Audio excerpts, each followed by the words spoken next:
would be G10. So perhaps I'll speak in that spirit. Cyril, for me, this meeting is very much a symbol of multilateralism. And what you are trying to do here is to bring a group of key countries together that have both demography and economy on their side. And you are doing it at a time when there clearly is a change in the world order, where I believe personally that the nexus of power is moving eastbound and southbound. And now I think all of us pretty much have a choice, and the choice is between multilateralism, which you are representing, and multipolarity. And these two things are very different. For me, multilateralism is about cooperation, it's about rules, it's about norms, and it's about institutions.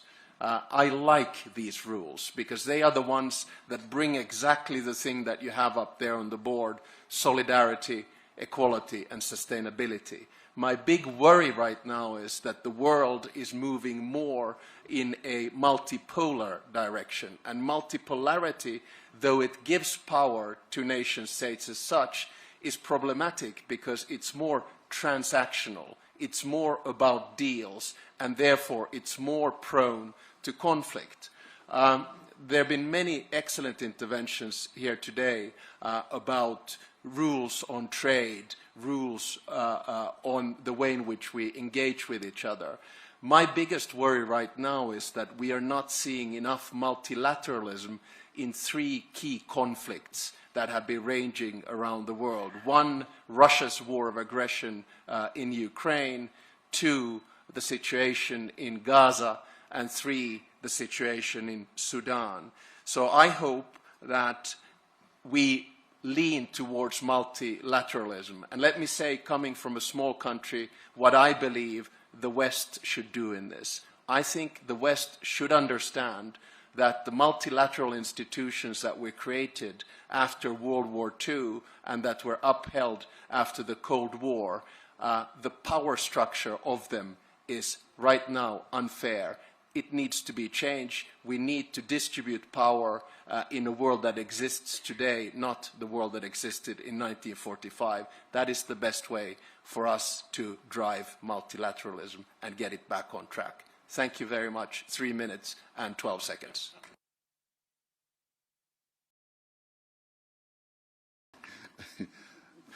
Thank you very much, President Stubb. You were just so precise, Alexandra. That's the Nordic spirit, I take it. We now go back to His Excellency President Theodoro Obiang Nguema Basogo, President of the Equatorial Guinea. We apologize for your mic having not worked as it should have, but please go ahead. Sus Excelencias, Jefe de Estado y de Gobierno y Jefe de Delegaciones, distinguidos invitados, señoras y señores. Me dirijo a ustedes en nombre de la Comunidad Económica de los Estados de África Central.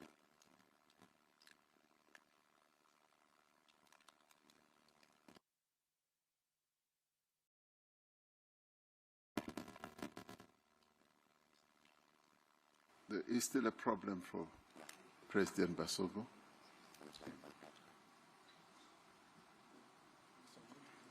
My apologies again, President.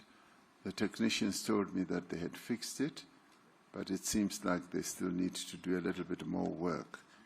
And with that in mind, I will move on, and we will give you double the time. I will move on to His Excellency, the Prime Minister of Ireland, Mr. Michael Martin.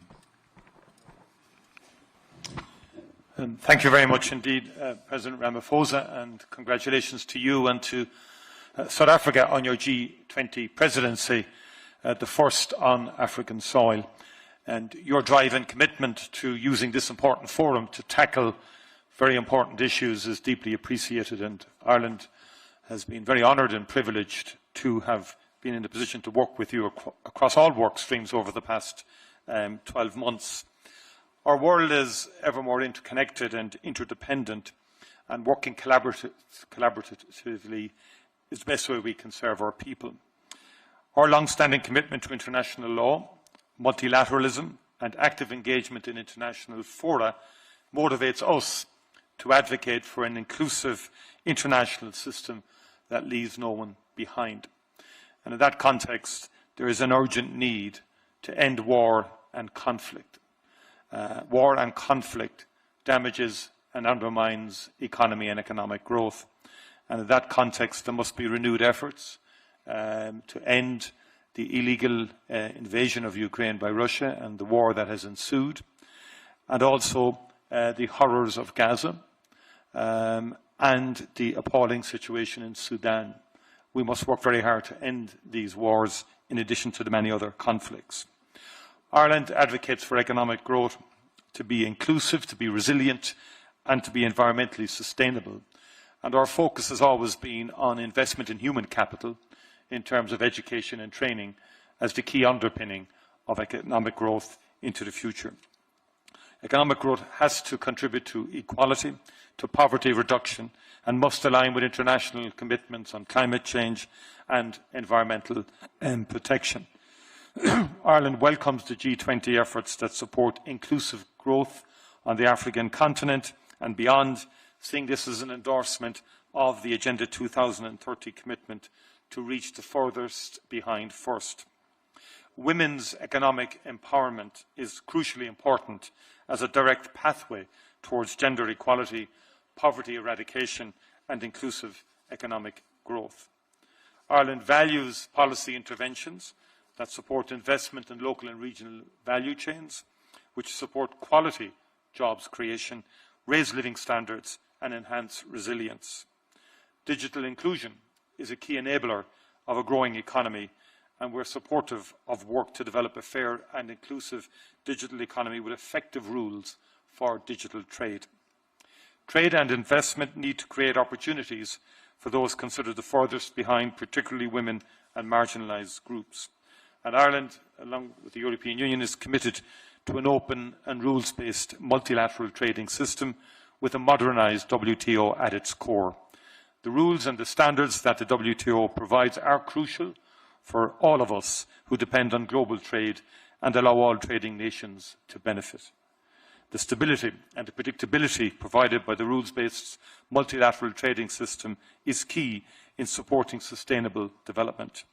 It does have to, however, be modernised and must also address the impact of the increasing use of trade-distorting industrial policies. Growing debt servicing costs, as has been said, translates into reduction in many countries' expenditure on the core areas of health and education and social protection, again impacting their ability to reach the furthest behind first. Ireland supports the outcome of the Financing for Development Conference, the Seville Commitment, and we are supportive of the institutions and initiatives that assist countries with debt issues. And these include the G20, which has developed and is overseeing the implementation of the Common Framework for Debt Treatments, the global... Aktivitas harian harus maksimal.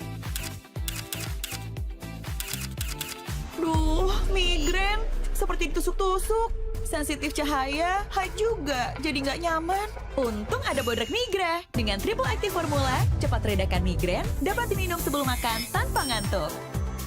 Kamu kenapa? Migrain juga, jadi sensitif suara. Minum bodrek migra. Migrain beda sama sakit kepala biasa.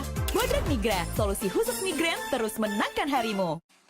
Go back to His Excellency, President Ngwema Basogo. He will have been given a roving mic so that he can make his input. The fixed microphone does not seem to be working as well as it should. Go ahead, Your Excellency. Sus Excelencias, Jefe de Estado y de Gobierno y Jefe de Delegaciones, distinguidos invitados, señoras y señores, me dirijo a ustedes en nombre de la Comunidad Económica de los Estados de África Central. Permítanme expresar mi agradecimiento a la República de Sudáfrica por su liderazgo y por el tema elegido para su presidencia del G20, a saber, solidaridad, igualdad y sostenibilidad. Esta cumbre de Johannesburg tiene lugar en un momento en que la arquitectura de la economía mundial aumenta las desigualdades en lugar de reducirlas entre las naciones. Durante décadas, nuestros pueblos han soportado los costos de un sistema desproporcionalmente a unos pocos y castiga a los más vulnerables. Sin embargo, nuestra región de África Central también ofrece soluciones globales. A modo de ejemplo, la cuenca de Congo constituye la segunda mayor masa forestal tropical del planeta y uno de los últimos grandes sumideros de carbono. El Golfo de Guinea garantiza la seguridad de rutas marítimas vitales.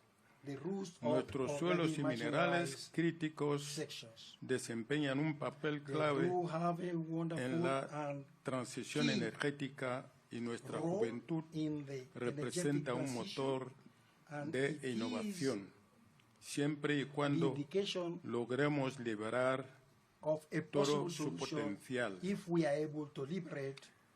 Nos reunimos hoy en el G20, un foro que pretende ser el espacio donde las economías más influyentes del planeta dialogan sobre el futuro global. Sin embargo, permítanme recordar que ese futuro no puede constituirse ignorando las voces del sur global, ni repitiendo las fórmulas que han perpetuado las desigualdades entre las naciones. Para que el crecimiento económico sea inclusivo y sostenible y que no deje nadie atrás en nuestra comunidad, quisiera ofrecer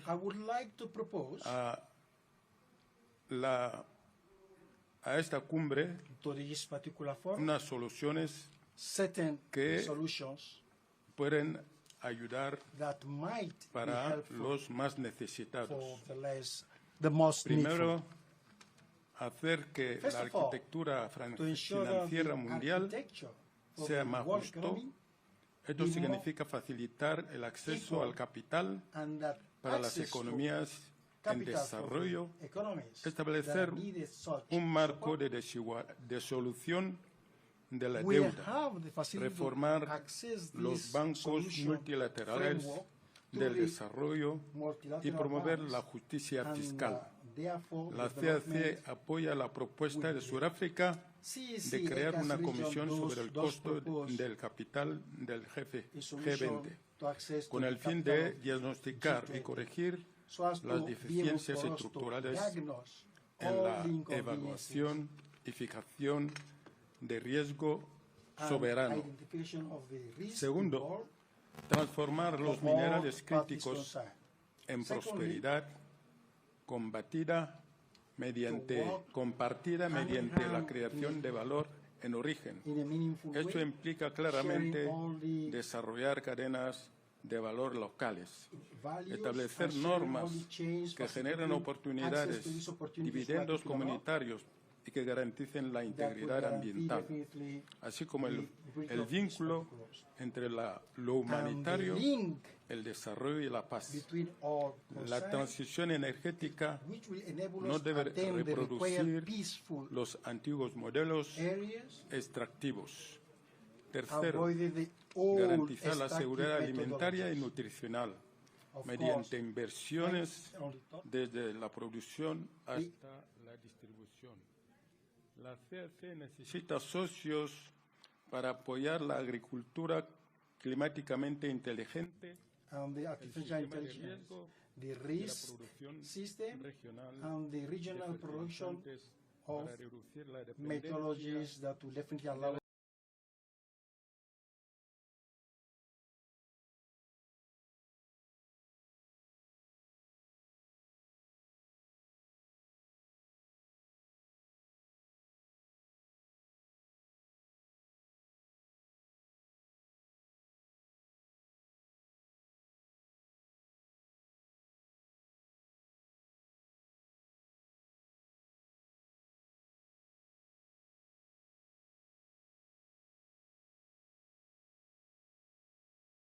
sign. We therefore solicit from you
we urge the G20 to preserve and strengthen this mechanism.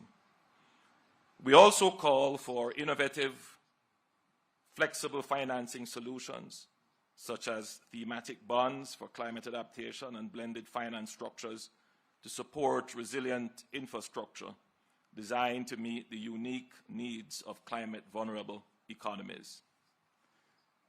Jamaica further calls on the G20 to advance a rules-based, equitable, global trading framework that enhances predictability, flexibility, and resilience for small economies.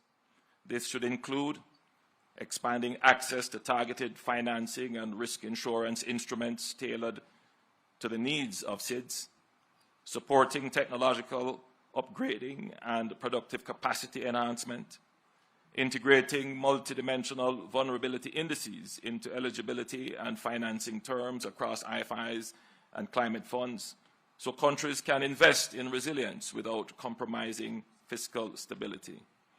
Establishing a loss and damage financing window with clear rules-based triggers for timely and predictable support. Advancing a global skills and trade compact for SIDS to strengthen human capital competitiveness and inclusive growth.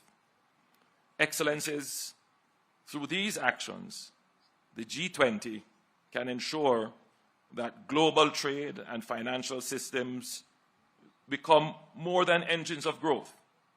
They can become forces for shared prosperity, resilience, and sustainability, leaving no nation behind.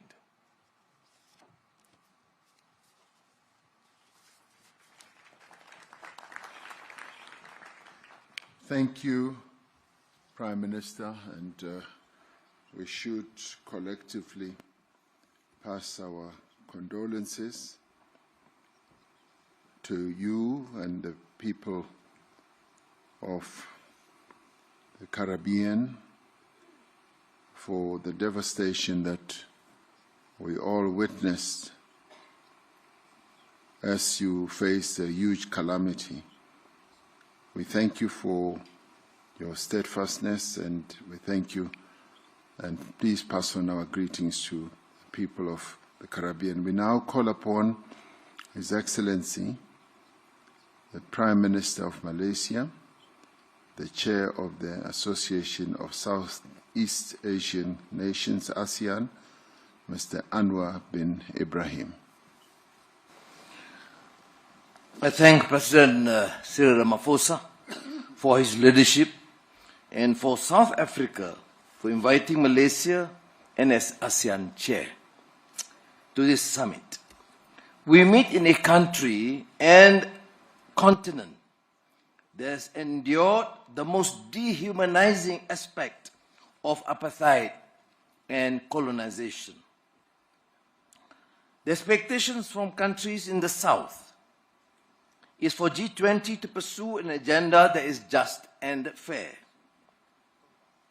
to be unequivocal on our resolve to end the atrocities and colonization in Gaza, and the civil strife in the Sudan, and achieve an amicable resolution to the war in Ukraine. Malaysia has worked with our Asian neighbors in particular to manage political conflicts, tariff shocks, supply chain pressures, and rapid technological change. We have found that when policies are aligned and rules are predictable, shocks pass through with less damage. The lesson is clear. Resilience comes from common preparedness, not isolation. This lesson matters because the next disruption will likely to be harder to burden. Artificial intelligence will recognize labor markets at a pace our institutions will struggle to match. Without early investment in transitions, workers, especially the young and women, will face these shifts alone. We have seen the consequences before when societies were unprepared for globalization, poor governance, grinding poverty, endemic corruption, resulting in stagnant wages, eroding trust, and the rise of politics that feed on grievance. With AI, destabilization becomes a real risk if countries enter this transition unprepared. This will be one of the defining challenges of our times. Now, countries, of course, must equip their people, especially the young, for the speed of technological change. Opportunities for trading and credible safety nets are essential. Small and medium-sized firms, which carry much of the employment burden, will need support. Global resilience cannot be built on fiscal exhaustion. Many developing economies now spend more on servicing debt than on education and investment. Countries need the capacity to invest ahead of disruption, not after. Multilateral development banks must be ready to deploy more quickly and work closely with countries to support the investments and build resilience. We are ready to work with all partners to meet this common challenge and to help sustain an open, predictable global economy that gives our people a fair chance to thrive. Thank you again.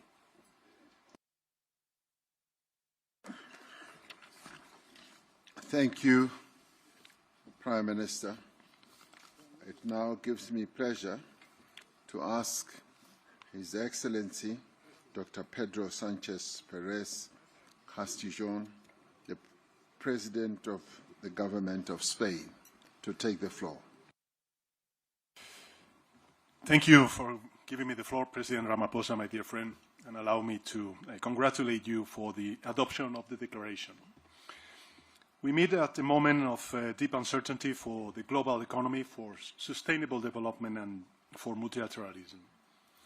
Earlier this week, a Spanish think tank reported that more than 22 million people could die all over the world by 2030 due to cuts in official development assistance.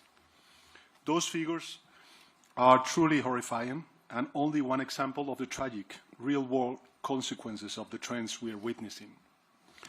Yet, as we have also seen this year, when we choose cooperation over fragmentation, progress is possible. The 4th International Conference on Financing for Development held in Spain was a powerful reminder of that. There, countries endorsed the Compromiso de Sevilla and launched the Seville Platform for Action with more than 100 concrete initiatives to implement our joint commitments. Not just words and wishes, but tangible actions that will make a real difference on the ground. Among them, there are 3 initiatives led by Spain that respond to one of the great challenges of our time, debt sustainability. They are the Global Hub for Debt Swaps, the Debt Post-Close Alliance, and the Sevilla Forum on Debt. These are 3 very pragmatic tools born out of real-world constraints that can really help rebuild trust in international cooperation and solve the burden of debt in developing countries. But financing alone is not enough. Trade disruptions, fragmentation of supply chains, and rising protectionism are eroding the foundation of global growth, and they need to be urgently tackled. Let me be clear, tariffs are not a weapon, they are a barrier. Yes, industrial overcapacity and unfair competitions are real challenges, both for advanced and developing countries, but responding to them with tariffs leads only to collective defeat. This is why it is more urgent than ever to strengthen the multilateral trading system, restore the central role of the World Trade Organization, and update it for the world we live in. Inequality must also be at the center of our agenda. The Stiglitz report, commissioned under South Africa's G20 presidency, has delivered a stark warning. We face an inequality emergency just as severe and systemic as the climate emergency. Extreme concentration of wealth undermines growth, corrodes democratic institutions, and fuels polarization. Addressing this requires fair international taxation, the progress the G20 has achieved on global tax reform cannot be allowed to unravel. We need tax rules fit for the 21st century. Colleagues, allow me to finish with a reminder. Inclusive and sustainable development is impossible without peace. We must stand by the principles of the UN Charter, everyone, everywhere, at all times, be it in Ukraine or in Palestine. This means defending sovereignty, independence, and territorial integrity, and ensuring strict compliance with international humanitarian law. Without peace, without respect for multilateral rules, our efforts on trade, development, and inequality won't succeed. Spain remains committed to working with all of you to ensure that the G20 strengthens cooperation, protects the most vulnerable, and leaves no one behind. And I thank you.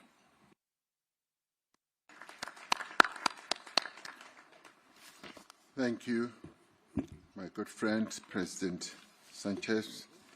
I now call upon Her Excellency Dr. Nedumbu Nandi-Ndaitwah, the President of the Republic of Namibia.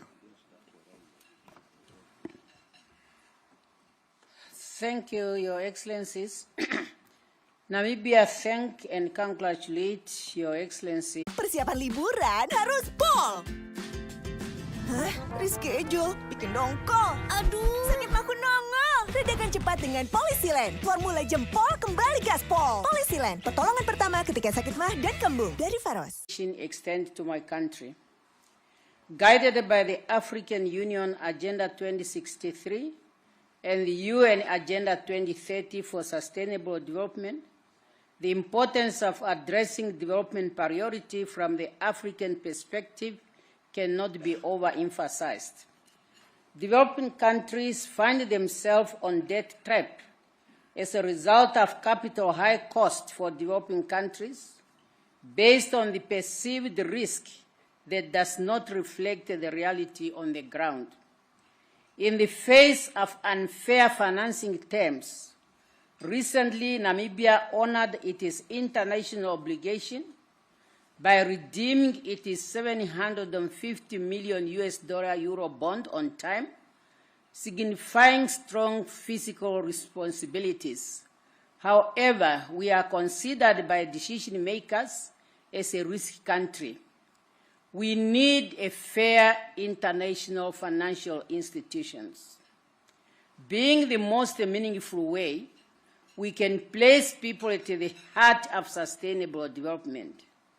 Our focus on advancing the transformation of global governance must be underpinned by the common understanding that only an inclusive and representative international system will have the capacity to respond to the present-day challenges.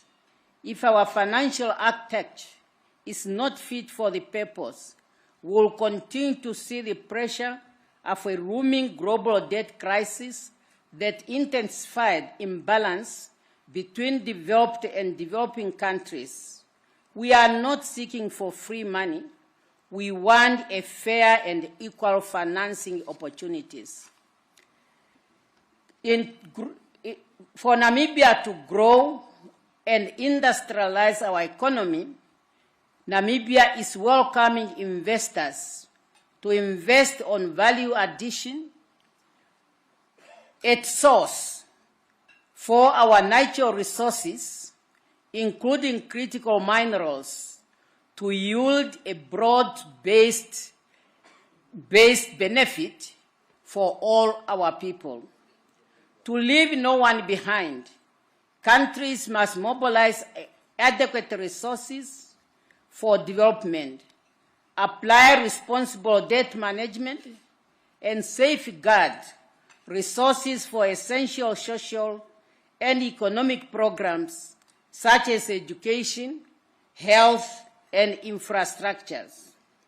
Namibia urges the G20 leaders to strengthen debt treatment framework by providing concessional financing to countries that demonstrate commitment to sound debt management and to be innovative in strengthening others.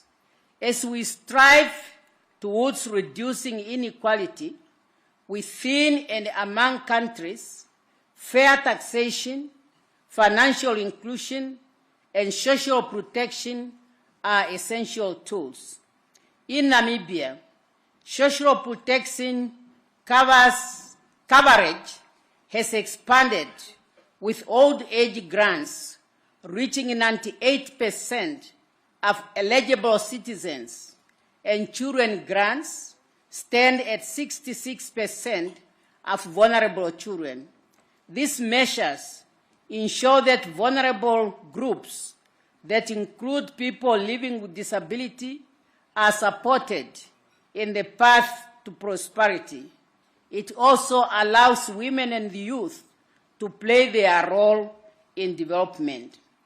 As I conclude, I can say let us reaffirm our shared commitment to inclusive and sustainable economic growth guided by the SDGs by focusing on 3 pillars.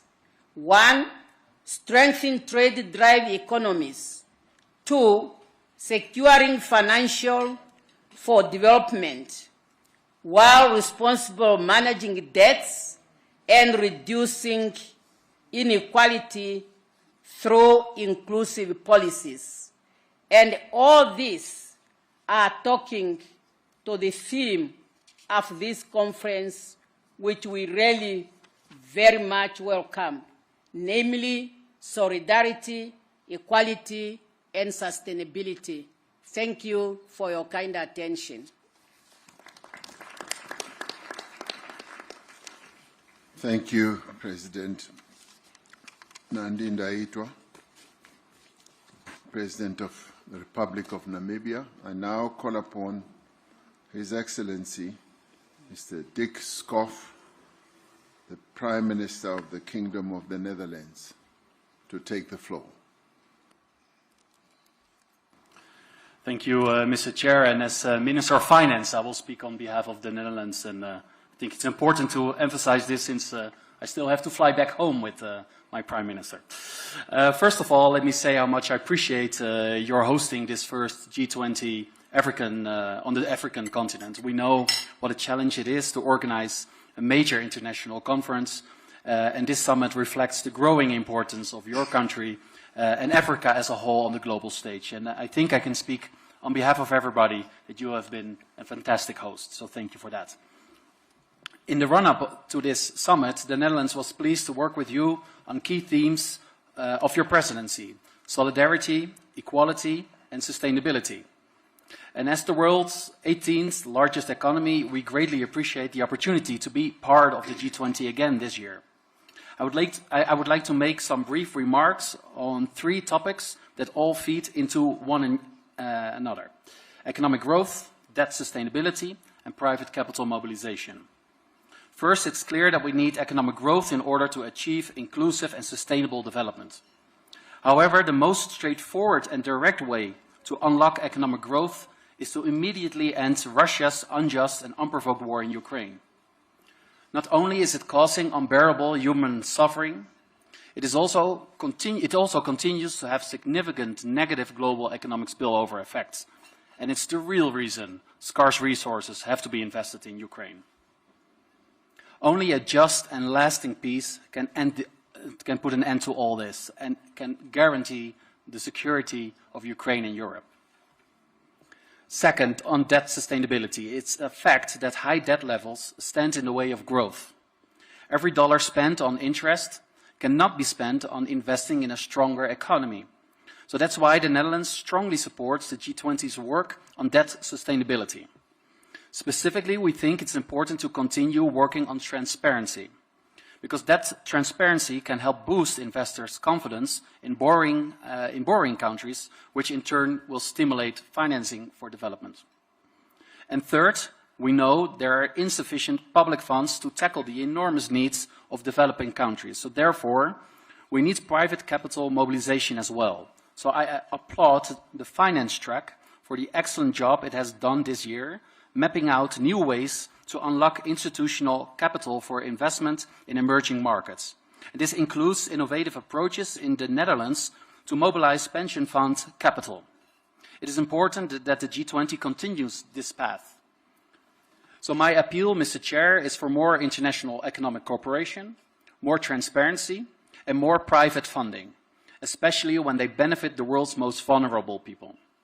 And we realize it's easier said than done. But if the G20 continues to show leadership in this endeavor, I assure you the Dutch government and the Dutch investors stand ready to work with you. Thank you very much. Thank you indeed. And now I would like to call upon His Excellency, the Prime Minister of the Kingdom of Norway, Mr. Jonas Støre, to take the floor. Thank you very much. I'm his Chief of Staff and will speak on his behalf. Dear President Ramaphosa, it has been a privilege for Norway to be an invited country during South Africa's G20 presidency. And it's also an honor to attend this first G20 summit here in Africa, under the able leadership of you, President Ramaphosa. I commend South Africa for placing a special emphasis on the issue of inequality. And I thank Professor Stiglitz for providing important input to our discussion, including the crucial observation that inequality is not a given. Inequality is the result of policy choices.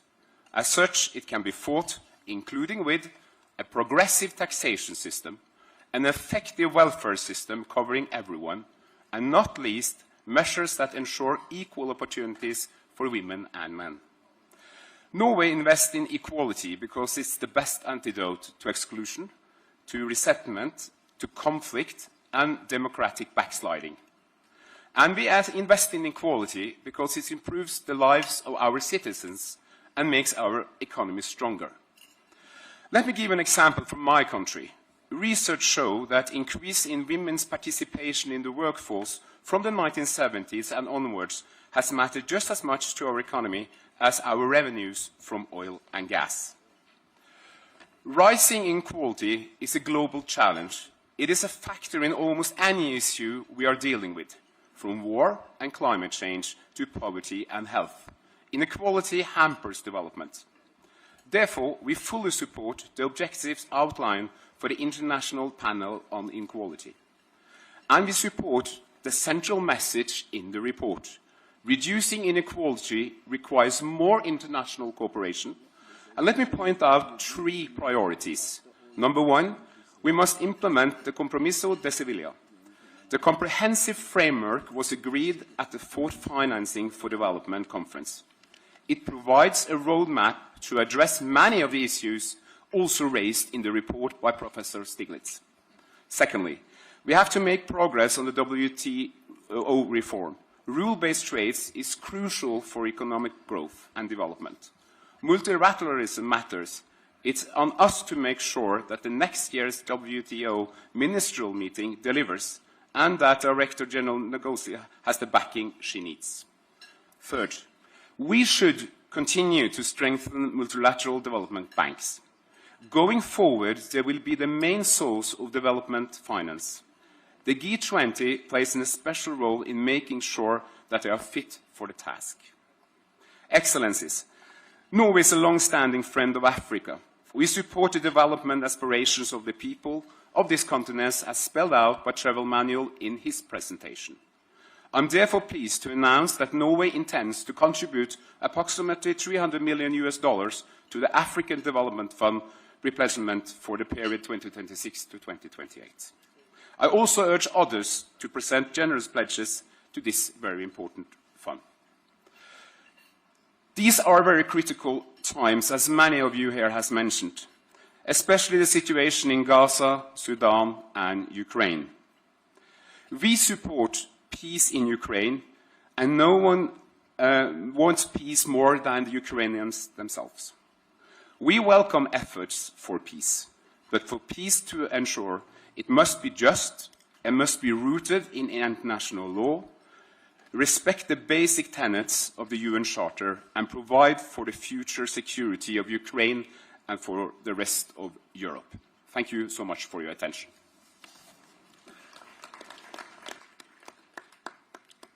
Thank you for the contribution. We always are grateful for contributions that are made for the development of our continent. So please pass on our gratitude. We now go ahead and call His Highness Sheikh Tamim bin Hamad Al Thani, the Emir of the State of Qatar.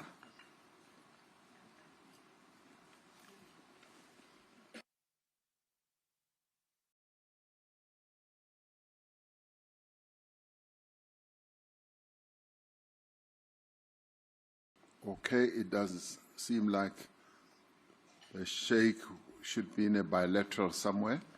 We will come back to him.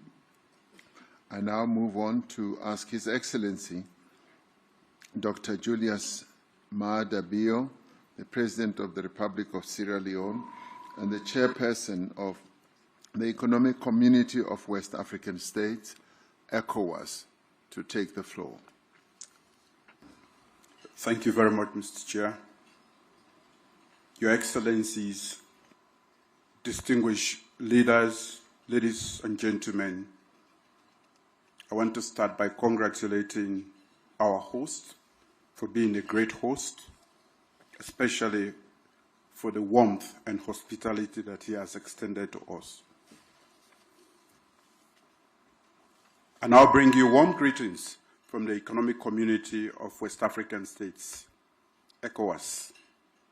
The region is currently celebrating its golden anniversary in recognition of various achievements, but also reflecting on the future of the community. We gather here to make important decisions on trade, finance for development, and the existential debt burden. Excellencies, ladies and gentlemen, trade is not just about goods crossing borders, but about creating opportunities in Africa for over 1.4 billion people and providing opportunities to create employment and wealth. In Africa, we are committed to boosting intra-African trade through effective implementation of the African Continental Free Trade Area, a system that empowers small businesses, connects landlocked communities, and unlocks regional value chains. However, we cannot do it alone. We call on G20 to 1.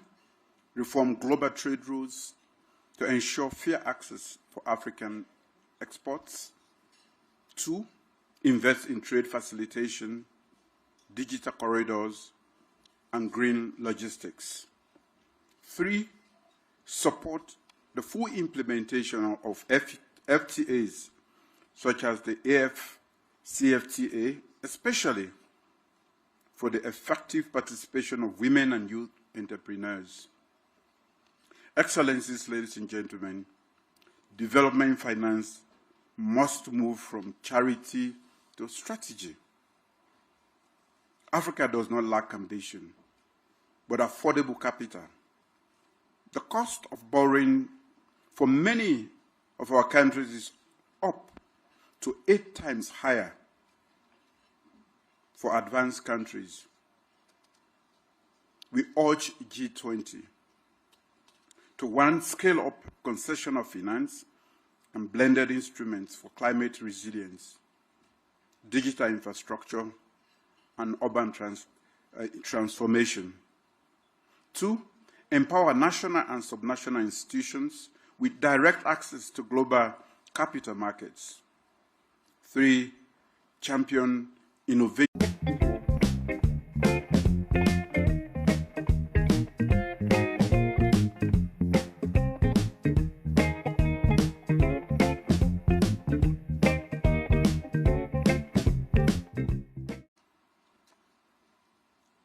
Scale up climate finance commitments.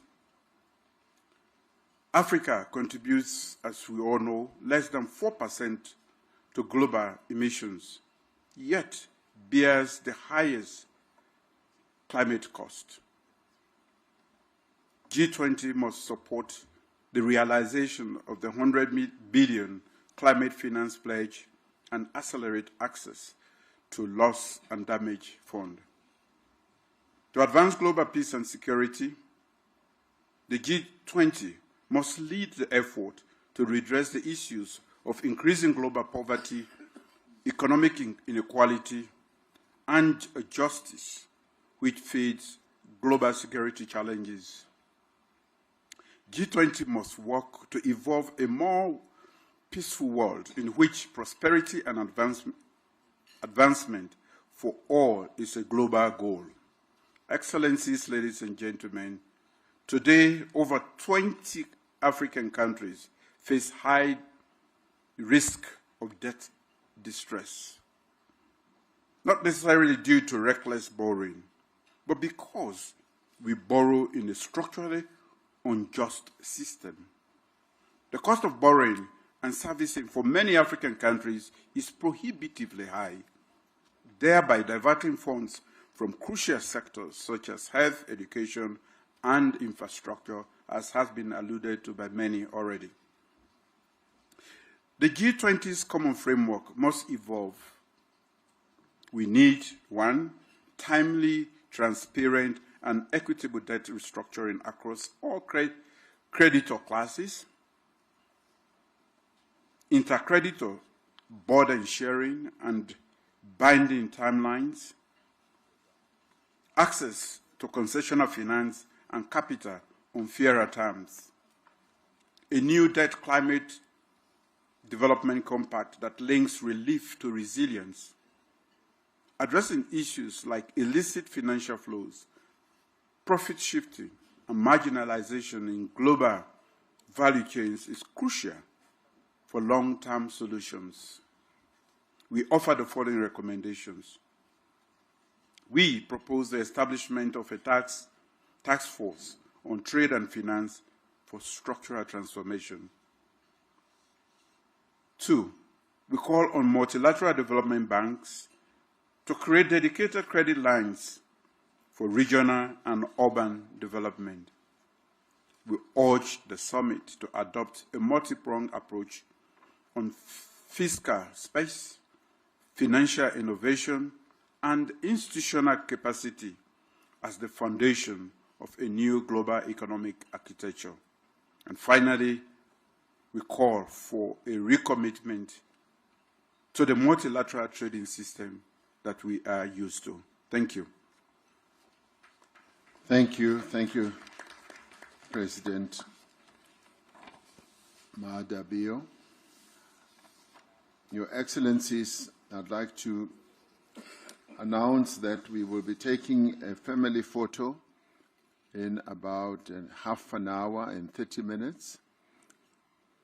When we have finished the guest country speakers list, which we will finish shortly. Thereafter, we will take a family photo and stretch our legs before we come to listen to the inputs from international organizations.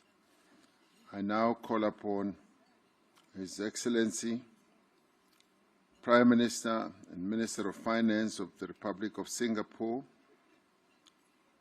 Mr. Lawrence Wong, to take the floor. Thank you, President Ramaphosa. Excellencies, I start by thanking President Ramaphosa and the South African government for the excellent arrangements and for inviting Singapore to this historic G20 summit, the first time on African soil. The agenda today is on growth, and growth can only be sustained in a stable global environment. For decades, the rules-based multilateral system anchored by the WTO provided this stability. But the system is now under severe strain. One reason is that the system has been optimized for efficiency in a different era, and it has not caught up with the realities of today's world, realities like digital trade, as well as the fact that interdependencies are increasingly being seen as vulnerabilities and are open to being weaponized or used as leverage in moments of dispute. Understandably, countries are taking actions to protect themselves and to prioritize resilience and security. Yet, if every nation goes its own way, the global system will unravel even more quickly. And when that happens, everyone will be worse off. And the heaviest burden will fall on the developing nations. So we do need to reform and update the global system to ensure it addresses the strategic realities of our time. First, we must recommit to the core foundations which remain relevant today, and that means upholding international law and the norms and practices that guide state behavior. That is critical to continued peace and stability in the world. Second, we must reform the current system, be it the WTO or other global institutions. We cannot be paralyzed by old ways of doing things. We all have to get behind the urgent reforms that are needed in the WTO so that it becomes more effective and outcome-oriented. We should complement the WTO with flexible multilateral approaches, and that's why Singapore supports minilaterals and plurilaterals, which can serve as important pathfinders towards updating global rules. Third, we should build new partnerships, and as several colleagues have talked about just now, we are making progress with partnerships and dialogues between the CPTPP and ASEAN, as well as the CPTPP and the EU. In fact, 2 days ago, ministers came together and had a very productive trade and investment dialogue covering issues like trade and investment facilitation, digital trade, and supply chain resilience. In the same regard, we should look at ways in which we can bring the free trade areas and the free trade blocks in Africa closer with Southeast Asia and ASEAN. Recently, Singapore also joined with other countries like New Zealand, Switzerland, and the UAE to launch a new framework called the Future of Investment and Trade Partnership that brings together small and medium-sized economies to keep up the momentum of trade liberalization. All of these efforts can form the foundations of a more resilient and secure multilateral trading system. To be clear, building a new global economic architecture will require significant effort and considerable political will. Multiple efforts are already underway, as I described just now. The G20 can and should play a key leadership role in coordinating these efforts. And Singapore stands ready to do our part and work with all members towards this objective. Thank you, Chair. Thank you. Thank you, Prime Minister Wong. I now move on and request His Excellency, the Prime Minister of the Socialist Republic of Vietnam, Mr. Pham Minh Chinh, to take the floor.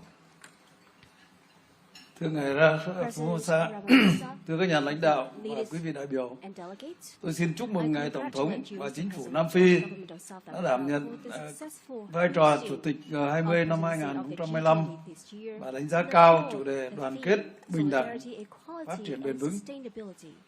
Thế giới đang trải qua những thay đổi sâu sắc mang tính thời đại.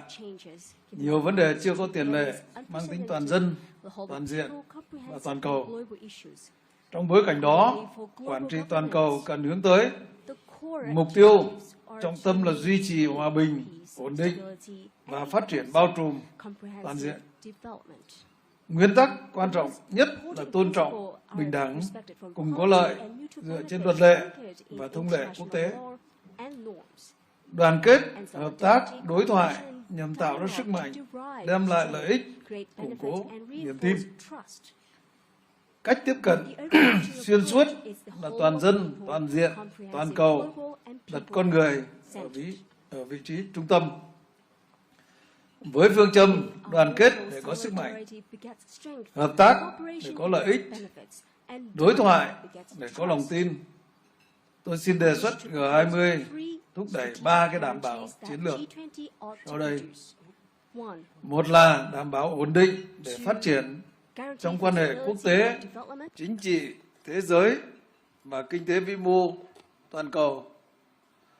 G20 cần đi đầu xây dựng cơ chế tăng cường đoàn kết, hợp tác quốc tế, tôn trọng lẫn nhau, tìm giải pháp phù hợp giải quyết các xung đột, tạo môi trường thuận lợi cho phát triển, phối hợp chính sách để ngăn ngừa rủi ro hệ thống, ứng phó khủng hoảng, hạn chế rào cản thương mại, giảm thiểu phân mảnh, thuế cung ứng, thúc đẩy các sáng kiến, chuyển đổi nợ, đảm bảo ổn định vĩ mô toàn cầu. Hai là đảm bảo hệ thống thương mại đa phương dựa trên luật lệ với trung tâm là WTO, hệ thống tài chính toàn cầu, cân bằng, minh bạch, cởi mở, quyền tiếp cận bình đẳng về khoa học, công nghệ và tài chính cho phát triển. Tôi đề nghị G20 tăng cường hợp tác, đấu tranh không chính trị hóa khoa học và thương mại, hỗ trợ các nước đang phát triển bằng cách chính sách thương mại công bằng, hài hòa lợi ích, phát triển hệ thống tài chính hiệu quả và nâng cao năng lực chuyển đổi số, đáp ứng tốt hơn yêu cầu phát triển nhanh và bền vững của các quốc gia, thúc đẩy cải tổ toàn diện WTO để hoạt động tích cực, hiệu quả hơn. Ba là đảm bảo quản trị toàn cầu linh hoạt, hiệu quả, tạo nên hệ sinh thái cho phát triển mạnh mẽ trong kỷ nguyên chuyển đổi số, chuyển đổi xanh. Tôi mong G20 cùng các cơ chế đa Pops Gummy Candy Emoji Pops. So yummy, so gummy. xã hội và môi trường giữa hiện tại và tương lai, công bằng, cân bằng lợi ích giữa các nền kinh tế với nhau, thúc đẩy hợp tác về trí tuệ nhân tạo, biến đổi khí hậu, phòng chống thiên tai, dịch bệnh. Thưa quý vị, cố Tổng thống Nelson Mandela từng nói, chừng nào nghèo đói, bất công và bất bình đẳng vẫn còn tồn tại trên thế giới, không ai trong chúng ta có thể thực sự nghỉ ngơi. Việt Nam sẵn sàng hợp tác tích cực, bình đẳng, cùng có lợi với các nước G20 và cộng đồng quốc tế vì một thế giới hòa bình, văn minh, thịnh vượng, phát triển bền vững và bao trùm, không để ai bị bỏ lại phía sau, để mọi người dân đều được hưởng từ thành quả của phát triển và hội nhập quốc tế sâu rộng, thực chất và hiệu quả. Xin trân trọng cảm ơn. Thank you very much. Thank you, Prime Minister. I now call upon His Excellency Mr. Sifi Grieb, Prime Minister of the People's Democratic Republic of Algeria, to take the floor. شكرا سيد الرئيس سيريل رامافوزا. اسمحوا لي أولا أن أنقل إليكم تحيات رئيس الجمهورية السيد عبد المجيد تبون الذي شرفني بإلقاء الكلمة التي يوجهها لهذه القمة. هذا نصها: فخامة الرئيس سيريل رامافوزا رئيس جمهورية جنوب أفريقيا، أصحاب الفخامة رؤساء الدول والحكومات، السيدات والسادة الحضور الكريم، يسعدني بداية أن أعرب عن خالص شكري لفخامة الرئيس سيريل رامافوزا على دعوته الكريمة لبلدي للمشاركة في هذه القمة الهامة التي نفخر بانعقادها لأول مرة في أرض إفريقية، مشيدا عاليا بالأولويات والمواضيع المقترحة خلال جلساتها، بما يعكس إدراكا ووعيا كبيرين بحجم التحديات المعقدة التي تواجه عالمنا اليوم على الصعيدين السياسي الاقتصادي، وتؤثر أيما تأثير على التجانس العالمي إن لم يتم التكفل بها بشكل جدي جماعي وسريع. السيد الرئيس، فيما يخص الأولويات المطروحة على طاولة اجتماعنا هذا، اسمحوا لي بالتطرق إلى النقاط التالية.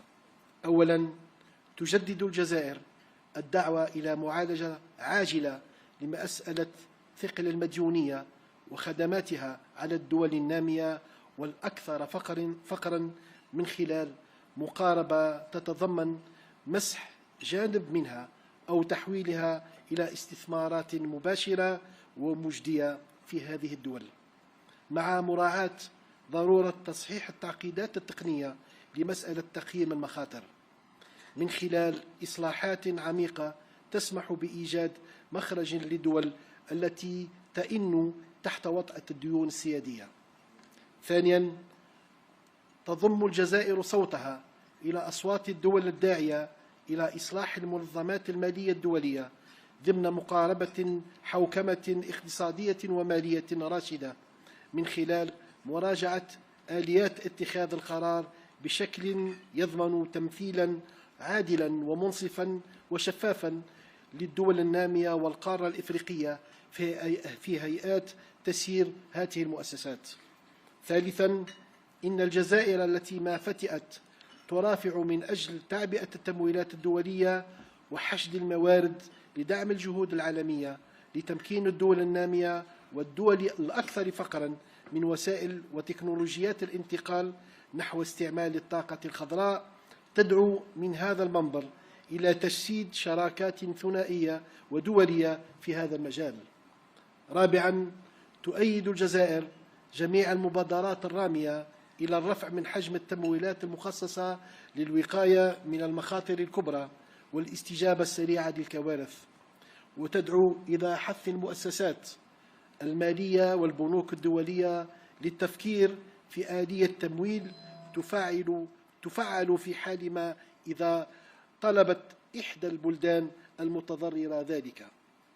السيد الرئيس، لقد شهد العالم قرابة عامين متتاليين الجرائم الشنعاء التي ارتكبت في حق الشعب الفلسطيني الأعزل، وعاين حجم الدمار الذي خلفته هذه الحرب الهمجية، الأمر الذي يدفعنا للإعراب عن أملنا في أن تبادر دول مجموعة ال20 بإطلاق تعبئة عامة قصد بناء غد أفضل للشعب الفلسطيني، مؤكدا التزام بلادي بإعلان انضمامها إلى كل خطوة قد تتخذها بهذا الصدد.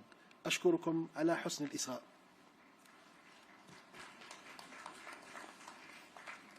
Thank you. There was no real instantaneous translation to that input. Could the translation people look into it? But we now move on.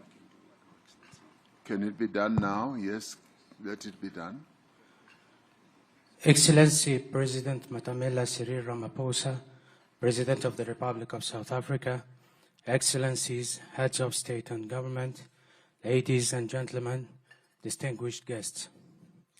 I would like to convey to you the greetings of the President of the Republic, Mr. Abdelmajid Tebboune, who entrusted me with delivering his address to this summit as follows. Excellency President Cyril Ramaphosa, President of the Republic of South Africa, Excellencies, Heads of State and Government, ladies and gentlemen, distinguished guests. Permit me to start by expressing my sincere gratitude to His Excellency President Cyril Ramaphosa for his kind invitation to my country to participate in this important summit, the first ever held on African soil, which represents a moment of immense pride for our entire continent. Algeria highly commends the priorities and topics proposed during this session, which reflect a profound understanding and awareness of the magnitude of the complex challenges facing our world today, both politically and economically, and which will significantly impact global harmony if not addressed seriously, collectively, and swiftly. Mr. President, with regard to the priorities put before us in this meeting, allow me to make the following comments. First, Algeria reiterates its call for an urgent solution to the issue of the burden of the debt and its servicing on developing and poorest countries. This solution should include a partial debt write-off or its conversion to direct and viable investments in these countries, while taking into account the need to correct the technical complexities of risk assessment through profound reforms that will provide a way out for countries struggling under the weight of the sovereign debt. Second, Algeria joins the voices of countries calling for the reform of international financial organizations within a framework of sound economic financial governance.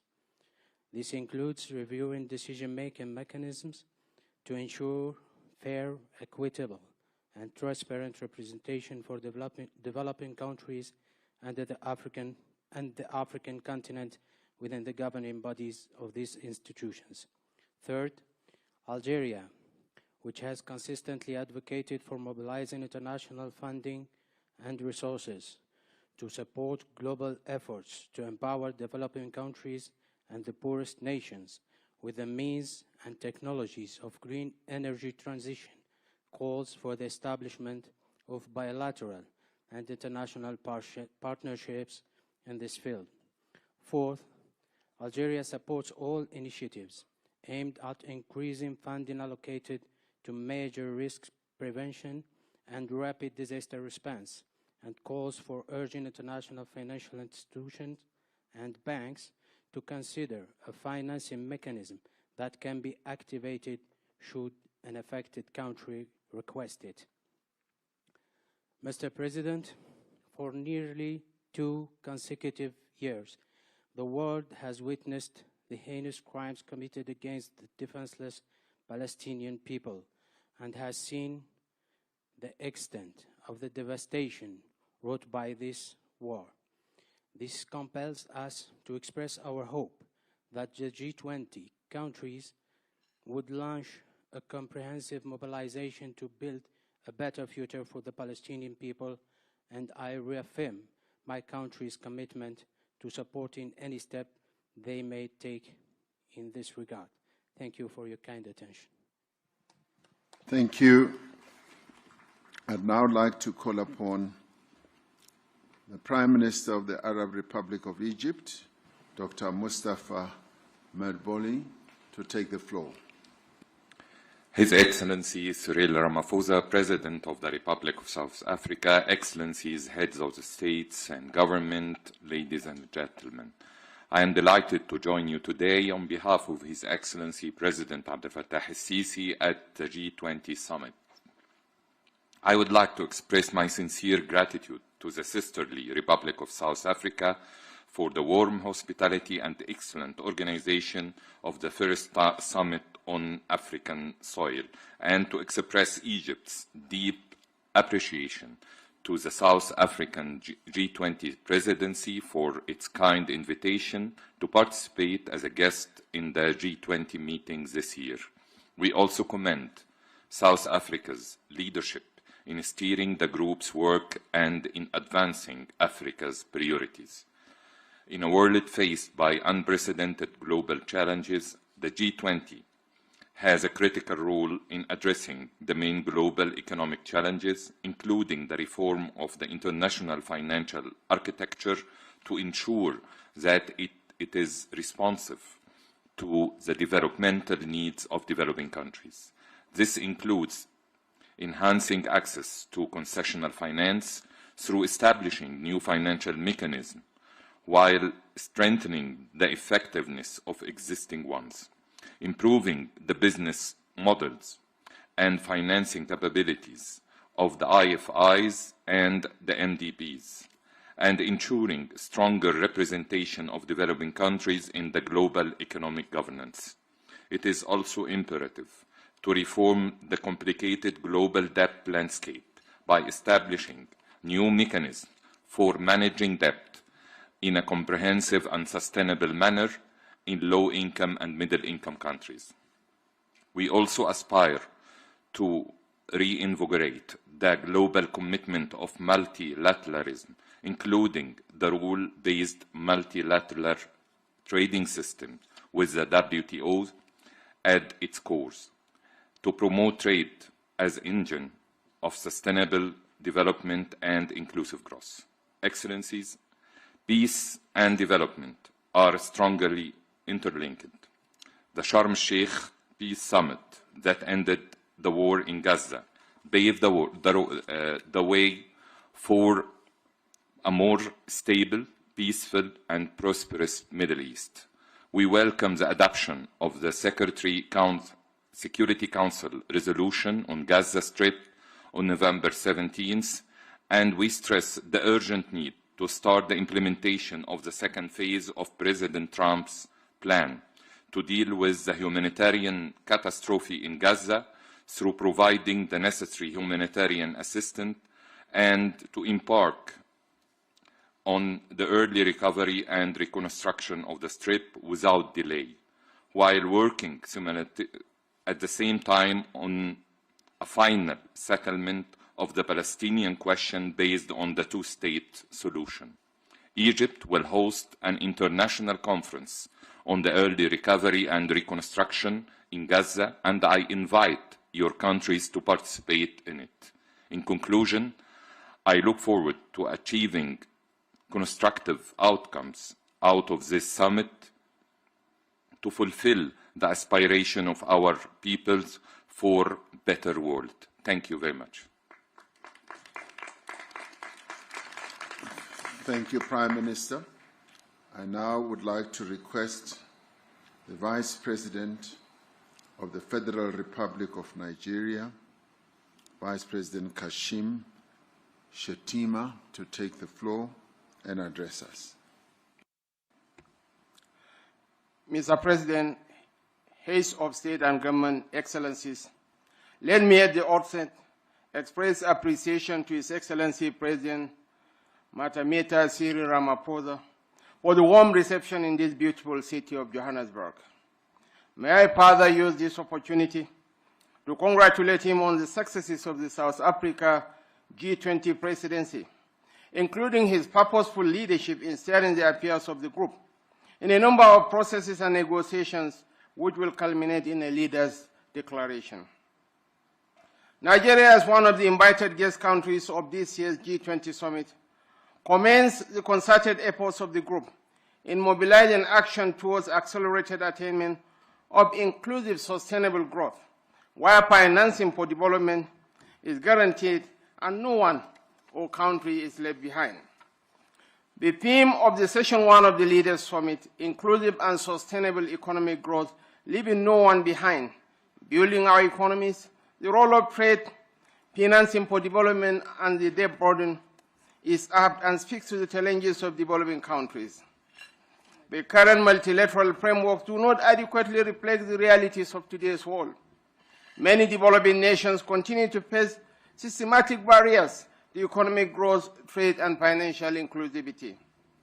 For trade to be truly inclusive, the G20 must take bold steps towards reforming the international financial architecture and global institutions. Only a more equitable and effective system can fairly manage global financial flows, address recurring debt crises, and respond to the needs of all nations, especially those in the global south. Africa cannot realize the positive paradigm shift we seek in its development trajectory without a collective resolve of the G20. Together, we must confront the persistent regional challenges before us, most notably the urgent need for sustainable financing to ensure effective implementation of our developmental priorities. Across many regions, rising debt burdens continue to constrain economic progress and transform local challenges into global vulnerabilities. Ensuring debt sustainability, while responsibly leveraging critical minerals for inclusive and enduring development, must remain central priorities for the G20. The G20 must, in the adoption of the Leaders' Declaration, take very seriously the need to advance policies that drive sustainable growth, promote financial inclusion, and tackle emerging risk. This includes support for indigenous production, export from Africa, and mechanism to enhance significant increase in FDI flows to the African region. Nigeria has in recent times demonstrated its readiness for both foreign direct and portfolio investments. This progress is driven in part by the fiscal policies introduced by the present administration, all aimed at enhancing the ease of doing business in Nigeria. We are committed to establishing 1,000 active businesses in each ward in Nigeria, with a clear objective of stimulating our local economy through grassroots empowerment, skills acquisition, and job creation. We commend the efforts of the World Trade Organization and its leadership for providing technical assistance to boost fair trade, including through the Women Exporters in the Digital Economy Fund launched in 2024. This initiative has provided grants and technical support to women entrepreneurs and strengthened their digital capabilities and access to global markets. Mr. President, as I conclude, I reaffirm Nigeria's unalloyed commitment to the G20. Let us continue to work side by side, shaping an economic future that uplifts every nation and leaves no one or country behind. I thank you. Thank you very much, Vice President. I now ask His Excellency, the Vice President of the Republic of Zimbabwe, His Excellency Constantino Chiwenga, to take the floor. Your Excellency President Matamela Cyril Ramaphosa, Your Excellencies, Zimbabwe joins others to thank the Presidency of South Africa's G20 Chair. Excellencies, Zimbabwe appreciates the opportunity to engage with the G20 as we collectively chart a trajectory towards inclusive and sustainable economic growth. Over the past few years, our global economies have faced multiple shocks and geopolitical tensions that have disrupted global supply chains. Our shared vision should therefore be one of building resilient and innovative economies that deliver prosperity for all. In Zimbabwe, our national strategy is firmly aligned with the 2030 Agenda and the African Union's Agenda 2063. Our focus is on one, value addition industrialization by moving up global value chain, and two, human capital development by creating decent jobs, empowering youth and women, strengthening and formalizing SMEs as essential drivers for inclusive growth. And three, structural reforms by enhancing the ease of doing business, including the use of artificial intelligence, strengthening governance and improving transparency across value chains. And four, climate resilience, accelerating investments in renewable energy, decarbonization, climate adaptation, and water security to safeguard our development trajectory from systematic shocks. Excellencies, the G20 must reinforce a fair and transparent multilateral trading system under the World Trade Organization. Equally, critical is addressing the major challenge of assessing affordable and sustainable finance. We welcome efforts to reform the international financial system and propose recapitalization of multilateral development banks to expand concessional and climate finance. Two, promotion of innovative financing through active re-promotion of mechanisms such as the green bonds, blended finance, and diaspora investments. And third, curbing illicit flows by strengthening efforts against illicit financial flows, tax evasion, and profit shifting to enhance domestic resource mobilization in developing countries. The growing debt burden continues to constrain development. Many nations are forced to choose between servicing debt and funding essential social services. We urgently need a comprehensive and equitable debt resolution approach. We encourage innovative solutions such as debt for climate, debt for development swaps, these measures are crucial to restoring debt sustainability while supporting long-term growth and resilience. Furthermore, the G20 Common Framework for Debt Treatments requires significant strengthening. In view of this, Zimbabwe seeks inclusion and active participation in an improved G20 Common Framework for the debt treatment process. We are ready to engage constructively to that end. The journey for inclusive and sustainable growth demands political will and an unwavering commitment to equitable development. Let us reaffirm our collective commitment to building a stronger, fairer, greener, and more humane global economy that truly leaves no one behind. I thank you.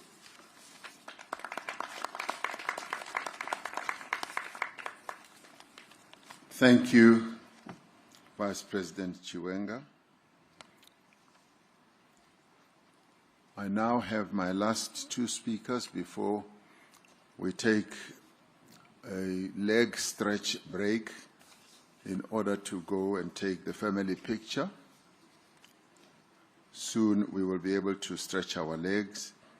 I now ask His Highness Sheikh Khaled bin Al Nahyan, the Crown Prince of Abu Dhabi, the United Arab Emirates.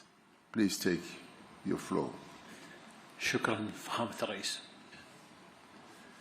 فخامة سيريل رامافوزا رئيس جمهورية جنوب أفريقيا الصديقة، أصحاب الجلالة والفخامة والسمو، أصحاب المعالي والسعادة، الحضور الكريم، يسعدني في البداية أن أنقل إليكم تحيات صاحب السمو الشيخ محمد بن زايد آل نهيان رئيس الدولة حفظه الله، وتمنياته بالنجاح أعمال قمة مجموعة العشرين. وتقدم بخالص الشكر إلى فخامة الرئيس سيريل رامافوزا على دعوته الكريمة لدولة الإمارات للمشاركة في أعمال مجموعة العشرين لهذا العام. وكذلك عن تقديرنا للجهود التي تبذلها رئاسة جنوب أفريقيا في استضافة القمة لأول مرة في القارة الأفريقية.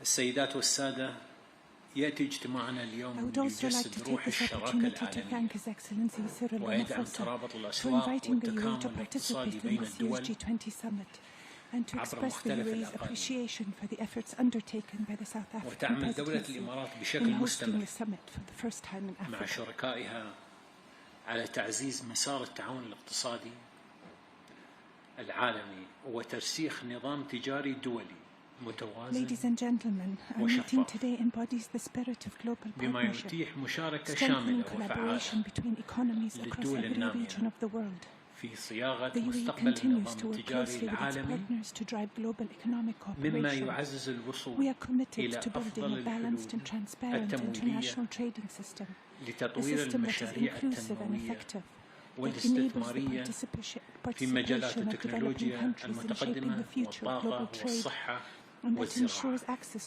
مع تركيزنا المستمر على بناء القدرات ونقل المعرفة وتمكين المجتمعات.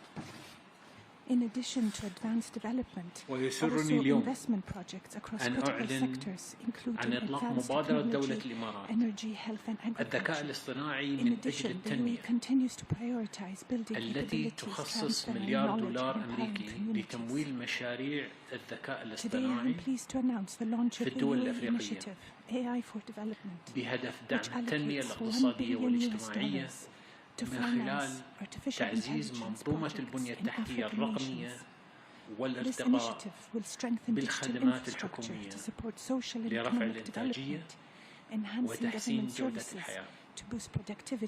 الحضور الكريم، نجدد اليوم تأكيد التزام دولة الإمارات العربية المتحدة بالعمل مع جميع شركائها في مجموعة العشرين لترسيخ مسيرة التنمية والازدهار في العالم أجمع. شكرا لكم.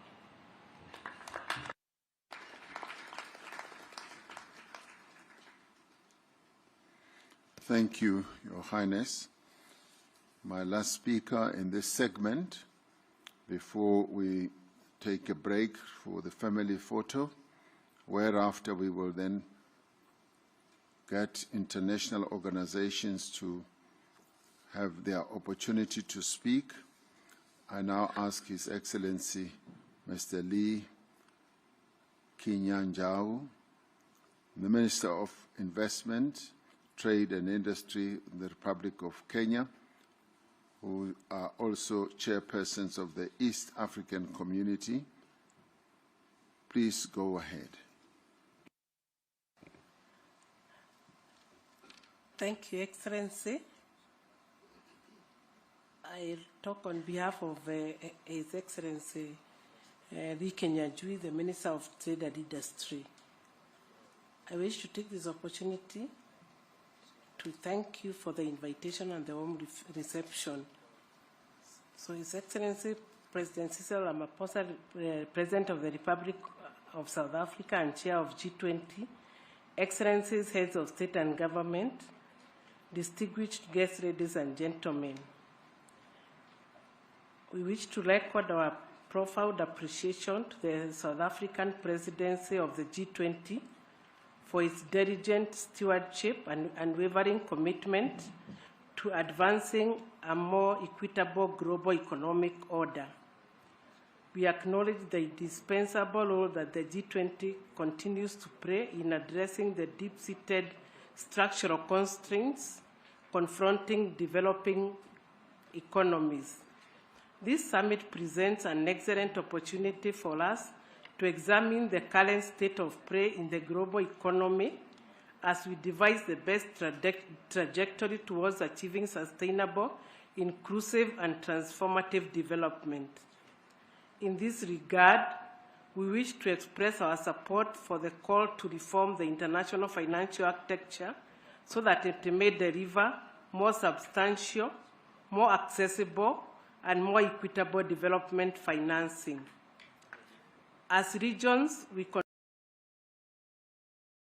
confirm our readiness to collaborate closely with all the relevant partners to ensure that the East African Community region and the common market for East and Southern Africa and the African continent as a whole are not merely beneficiaries, but full equal participants in the shaping of a more inclusive, sustainable, and representative global economy. Excellencies, ladies and gentlemen, we welcome G20 efforts to advance global disaster risk financing, investment in early warning systems for all, and strengthen capacity building across developing regions. We further support stronger G20 leadership in delivering predictable, adequate, and accessible climate finance for both adaptation and mitigation. This includes honoring existing commitments and developing new fair financing instruments that reflect the needs of vulnerable regions. The East African Community and COMESA remain committed to transforming food systems to become more productive, climate resilient, nutrition sensitive, and inclusive, especially for smallholder farmers, women, and youth. Chair, we stand ready to work with all partners, including G20, to deepen cooperation in agricultural research, seed systems, trade facilitation, storage logistics, while advancing value addition and intra-regional trade to reduce vulnerability to external shocks. I thank you. Well, thank you very much.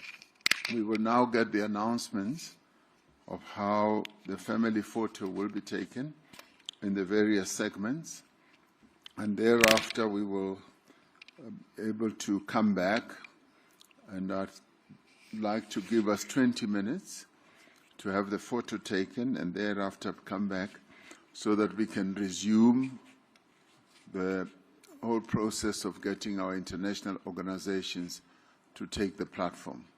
So we will get the announcements now. Your Excellencies, we now invite you to the family photo, which will be done in 2 phases. The first photo will only include G20 members. Thereafter, for the second photo, we will invite every other invited guest and international organization on the family photo stage. Kindly note that in the first row will be G20 members, the second guest countries, and the third international organizations. Excellences, nous vous invitons à la photo de famille qui aura lieu en 2 étapes. En premier lieu, les pays membres seulement. En deuxième, tous les autres participants seront invités à rejoindre les pays membres. Au premier rang, les pays membres du G20. Au deuxième, les pays invités. Au troisième, les organisations internationales. Je vous remercie.